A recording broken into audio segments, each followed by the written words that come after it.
अस्सलाम वालेकुम dear learners, how are you all, hope you are doing well. So आज की ये वीडियो है मैथ्स के एमसीक्यूज़ के हवाले से। जैसे कि आपको पता है कि हम एंट्री टेस्ट की तैयारी कर रहे हैं। किसी भी एंट्री टेस्ट की तैयारी ज़रूरी नहीं है कि आप सिर्फ गवर्नर हाउस के लिए अप्लाई करें, कहीं पे भी अप्लाई करना हो तो आप एंट्री टेस्ट में ये मैथ्स के क्वेश्चंस इनकी तैयारी कर सकते हैं। और वैसे भी आपको ये मैथ्स के क्वेश्चन आने चाहिए, सिर्फ एंट्री टेस्ट के लिए नहीं, वैसे ही रोज़मर्रा की ज़िंदगी में आपको मैथ्स को अपनी ज़िंदगी में इंक्लूड करना चाहिए, ताकि रोज़ाना की प्रैक्टिस में अगर आपका मैथ्स रहेगा तो कभी भी कोई भी एंट्री टेस्ट हो, कभी भी कोई भी टेस्ट हो, कोई पेपर्स हो, कोई एडमिशन्स हो यूनिवर्सिटी के, तो उसके लिए भी आपका दिमाग हर वक्त ऑन रहेगा। ठीक है, मैथ्स के ये कुछ टॉपिक्स हैं, अलग अलग टॉपिक होते हैं, जैसे एवरेज हो गया, इंटरेस्ट हो गया, number system, percentage, progression, ratio, profit loss, speed, time and distance, time work, ये सारे जो टॉपिक्स होते हैं इनसे रिलेटेड अक्सर एमसीक्यूज़ आते हैं। जिस तरह लास्ट टाइम हमारे पेपर में जो गवर्नर हाउस का टेस्ट पेपर था उसमें ज़्यादातर परसेंटेज वाले क्वेश्चंस आए थे। तो हम देख लेते हैं, परसेंटेज की प्रैक्टिस करते हैं। सारी चीज़ें तो एक साथ नहीं हो सकती, तो हम आहिस्ता आहिस्ता करके प्रैक्टिस करेंगे। यहाँ पे देख सकते हैं सवाल भी लिखा हुआ है, ऑप्शंस भी दिए हुए हैं और नीचे ये आंसर एंड सोल्यूशन भी है, डिस्कस इन बोर्ड भी है और सेव फॉर लेटर भी है। वो आपकी मर्ज़ी है, आप वो क्या करना चाहें क्या नहीं करना चाहें। अगर आंसर आपको समझ नहीं आ रहा तो आंसर यहाँ से देख भी सकते हैं और सोल्यूशन भी देख सकते हैं। ठीक है, पहला सवाल है 1.14 express as a percent of 1.9। 1.14 को आप परसेंट में 1.9 के परसेंट में कितने परसेंट आप शुमार करेंगे, यानी 1.14 1.9 का कितना परसेंट हुआ। तो मेरे हिसाब से तो ये 60% लग रहा है मुझे। अब देख लेते हैं सोल्यूशन में किस तरह से 60% है। ये देखें, 1.14 को मल्टीप्लाई किया 100 से, डिवाइड किया 1.19 से, तो ये 60% हो गया। ठीक है, तो चलते हैं नेक्स्ट पे। In an examination 80% candidate passed in English, 85 candidate passed in maths, and if 73% candidate passed in both these subjects, then what percent of candidates fail in both the subject। एक एग्ज़ाम में 80% बच्चे English में पास हुए हैं, 85% बच्चे maths में पास हुए हैं और टोटल 73% बच्चे जो हैं मैथ्स और इंग्लिश दोनों में मिला के पास हुए हैं। तो अब आपको बताना है कि कितने परसेंट बच्चे फ़ेल हुए हैं। अब देखें गौर से, यहाँ पे आपको परसेंटेज बहुत ज़्यादा नंबर दिख रहा है। 100 में से 80% बच्चे इंग्लिश में पास हैं, 100 में से 85% बच्चे मैथ्स में पास हैं और 100 में से 73% बच्चे जो हैं वो दोनों सब्जेक्ट में पास हैं। तो फेलियर का तनासुब कम होगा। तो ऑप्शन में सबसे कम जो ऑप्शन लग रहा है वो 8 लग रहा है, तो यही सही आंसर है, क्योंकि यहाँ परसेंटेज पास वालों की बहुत ज़्यादा है, इसलिए कम। अब आप सोल्यूशन में देख सकते हैं तो आपको बात समझ में आ जाएगी कि ये कैसे कम हुआ। और इन्होंने ये देखें करके भी दिखाया है। 80 + 85 करेंगे, उसको फिर -73 करेंगे, तो 92% जो हैं वो पास के बच्चे हैं, पास हुए हुए बच्चे हैं। ठीक है, तो जाहिर है जब 100 में से 93% पास होंगे, सॉरी 92% पास होंगे, तो 8% ही फेल हुए ना।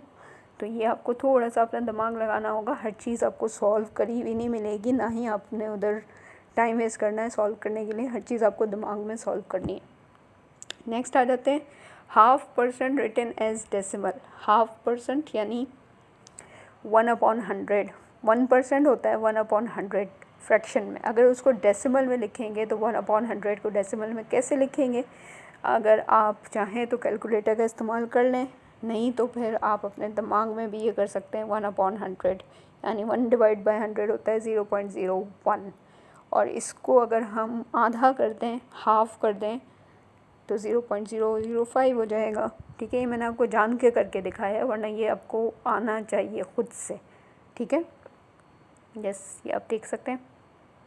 नेक्स्ट आ जाता है, if the price of a commodity is increased by 50%, by what fraction must it consumption be reduce so as to keep the same expenditure on its consumption. एक चीज़, एक कमोडिटी, कोई भी एक चीज़ की कीमत 50% बढ़ गई है। फॉर एग्ज़ाम्पल हम ले लेते हैं आटा। ठीक है, पहले आटा मिलता था 100 रुपये का, एग्ज़ाम्पल दे रही हूँ, एक चीज़ यानी आटा पहले मिलता था 100 रुपये का, अब उसकी प्राइस बढ़ गई है 50% ज़्यादा, यानी 100 रुपये का 50% क्या होगा, 50 रुपये, यानी 100 रुपये में 50 रुपये और ऐड हो गए, यानी अब वो 150 रुपये का मिलता है। जो पहले आटा 1 किलो 100 रुपये का मिलता था, अब वो 1 किलो 150 का मिलता है। वैसे तो आजकल बहुत ज़्यादा मिलता है, लेकिन ये एक एग्ज़ाम्पल दी जा रही है। तो 100 रुपये वाला आटा 150 का मिलता है, लेकिन यहाँ पे आपसे पूछा जा रहा है कि अब जो भी लेने वाला है वो अपना खर्चा तो नहीं बढ़ा सकता, महंगाई इतनी हो गई है। वो उसी 100 रुपये में अगर वो चीज़ लेने जाएगा तो दुकान वाला उसको कितनी चीज़ देगा। ज़ाहिर है अब वो 100 रुपये की किलो नहीं है तो किलो तो नहीं मिलेगी, बट उसको कितनी मिलेगी कि वो 100 रुपये में उसको चीज़ भी मिल जाए।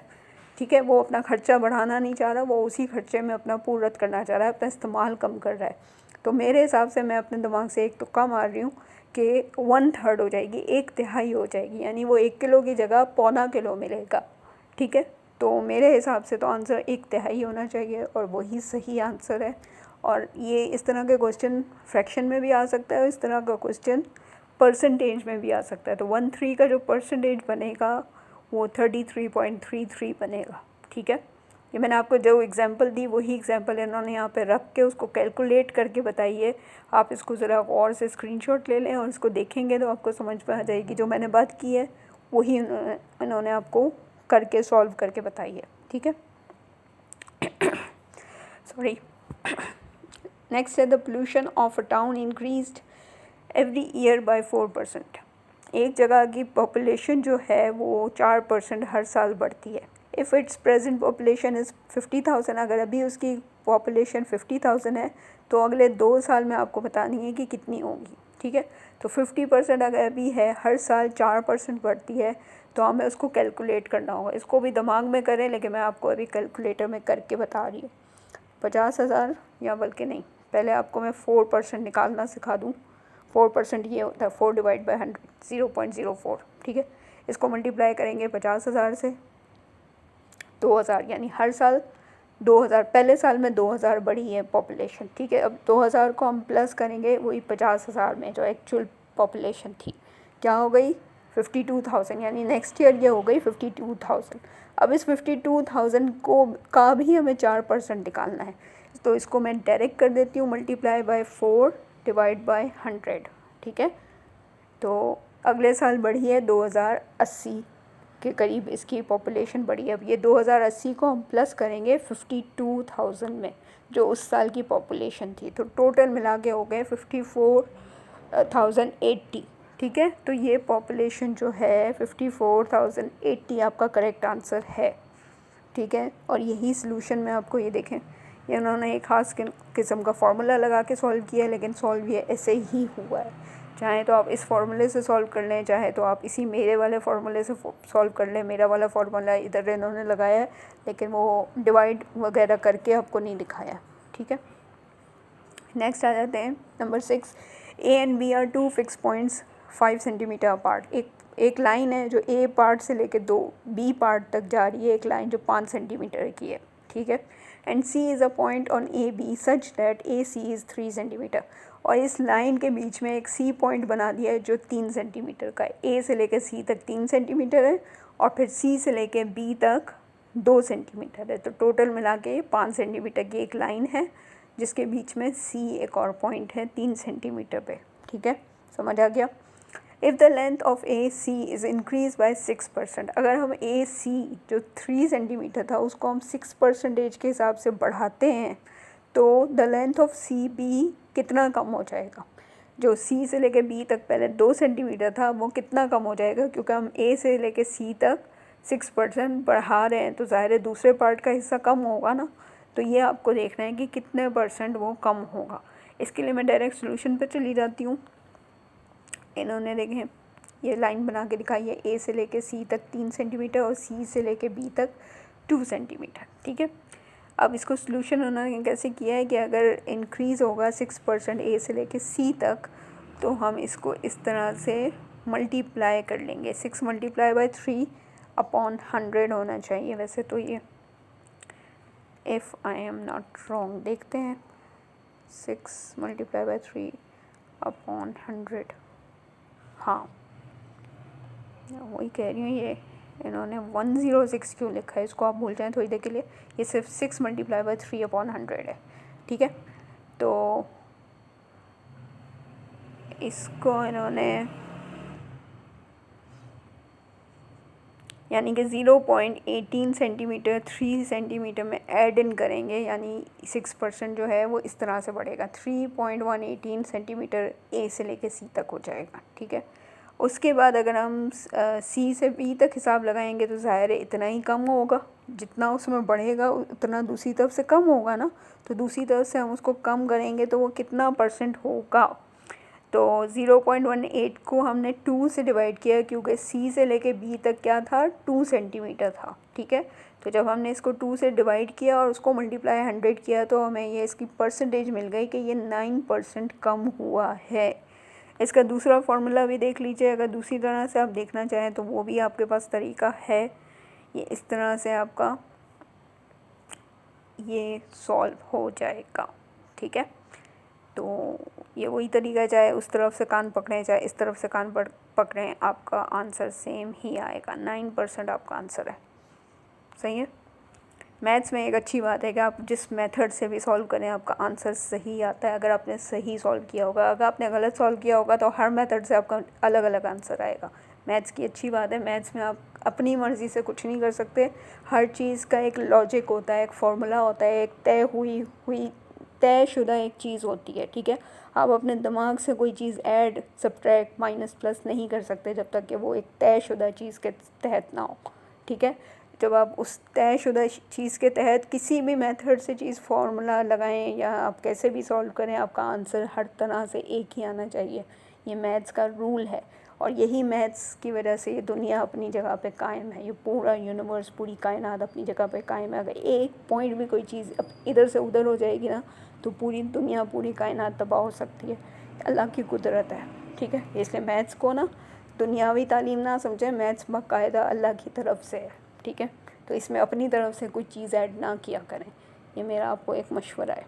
नेक्स्ट सवाल है, the cost of an article was ₹75। The cost was first increase by 20% and later on it was reduce by 20%। The present cost of the article is, एक चीज़ है जो 75 रुपये की है, ठीक है। उसको पहले 20% इंक्रीज़ के साथ बेचा गया है और फिर उसको 20% डिक्रीज़ के साथ बेचा गया है, ठीक है। यानी पहली बार में जब उसको बेचा गया है, एक चीज़ की कीमत जो होलसेल में वो लेके आया है एक बंदा, वो 75 रुपये है। वो आर्टिकल आपके सवाल में कोई भी चीज़ आ सकती है, कोई बुक आ सकती है, कोई प्लॉट आ सकता है, कोई शेयर आ सकता है, कुछ भी लिखा हुआ हो सकता है। अब उसका 20% पहले हमें निकालना है कि कितना इजाफा हुआ है, फिर हमें 20% माइनस करना है कि कितनी कमी हुई है, ठीक है। और फिर हमें बताना है कि एक्चुअल कॉस्ट क्या बनी है उसकी 20% कमी के बाद।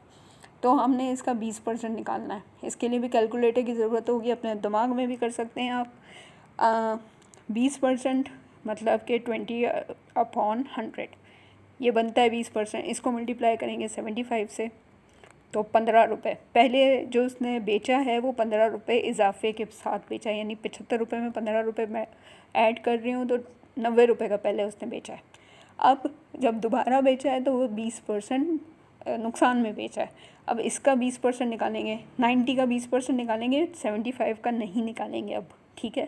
तो इसका 20% मैं डायरेक्ट निकाल लेती हूँ, मैं अलग अलग नहीं करती, मैं इस तरह से डायरेक्ट कर लेती हूँ। अब हुआ है 18 रुपये का इजाफा नहीं, नुकसान। यानी 90 रुपये में अब 18 रुपये माइनस करेंगे तो ये हो गया 72 रुपये की वो चीज़ अब बिकी है, ठीक है। तो ये है करेक्ट आंसर। ये देखें सॉल्यूशन में भी वही चीज़ लिखी हुई है जो मैंने आपको समझाई है। नेक्स्ट सवाल की तरफ चलते हैं। The price of sugar rise by 25%। चीनी की प्राइस 25% महंगी हो गई है।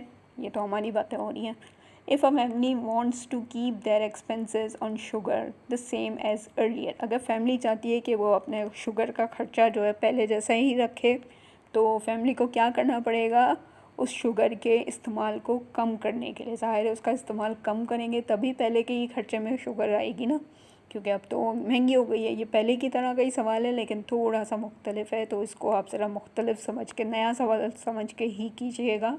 ये ना सोचिएगा कि पेपर में शायद मिस प्रिंटिंग हो गई है जो पहले जैसे ही सवाल दोबारा दे दिया, ऐसा नहीं है। पेपर वाले आपको कंफ्यूज करने के लिए एक ही जैसा सवाल देते हैं कि शायद आप पहले वाले सवाल की तरह ही इसको अटैम्प्ट करेंगे तो वो रॉन्ग हो जाएगा, ठीक है। ये जान के दिया जाता है।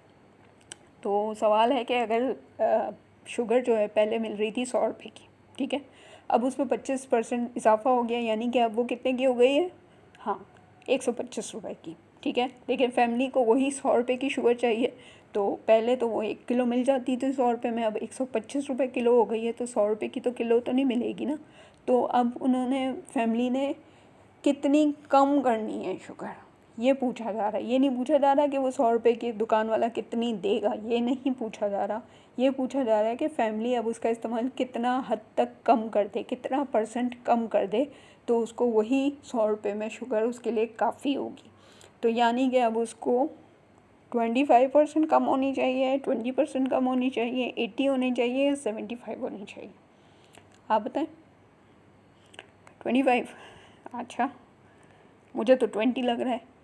चलें किसको टिक करते हैं। मैं अभी आपकी बात मान रही हूँ, बाद में हम सोल्यूशन को देख लेते हैं। चलें 25, ये तो रॉन्ग हो गया।